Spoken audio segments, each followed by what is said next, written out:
গাইবান্ধা জেলার সুন্দরগঞ্জে ঘটেছে এক চাঞ্চল্যকর ঘটনা। একই পরিবারের দুই ভাইয়ের দুই স্ত্রী রাতের আঁধারে পরকীয়া করতে গিয়ে হাতে নাতে ধরা পড়েছেন।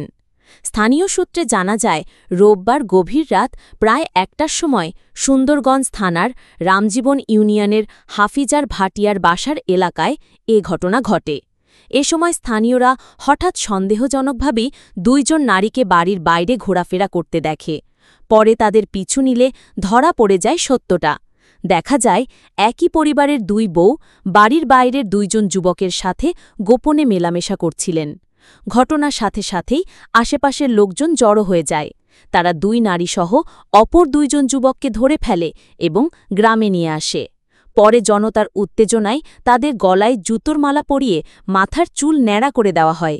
এই ঘটনার ভিডিও মুহূর্তেই সামাজিক যোগাযোগ মাধ্যমে ছড়িয়ে পড়ে এবং ব্যাপক আলোচনা সমালোচনার জন্ম দেয়।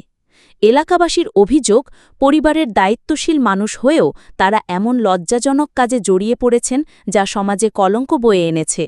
তবে সচেতন মহলের মত, অপরাধ যাই হোক না কেন, জনসম্মুখে এমন অপমানজনক শাস্তি দেওয়া আইনসঙ্গত নয়। আইনশৃঙ্খলা বাহিনীর উচিত বিষয়টি তদন্ত করে সঠিক ব্যবস্থা নেওয়া। এদিকে ঘটনার পর থেকেই এলাকায় চাঞ্চল্যের সৃষ্টি হয়েছে। অনেকে এটিকে পারিবারিক অবক্ষয়ের জ্বলন্ত উদাহরণ হিসেবে দেখছেন। এমন আরও চাঞ্চল্যকর খবর জানতে সাবস্ক্রাইব করুন আমাদের ইউটিউব চ্যানেল রংপুর টাইমস।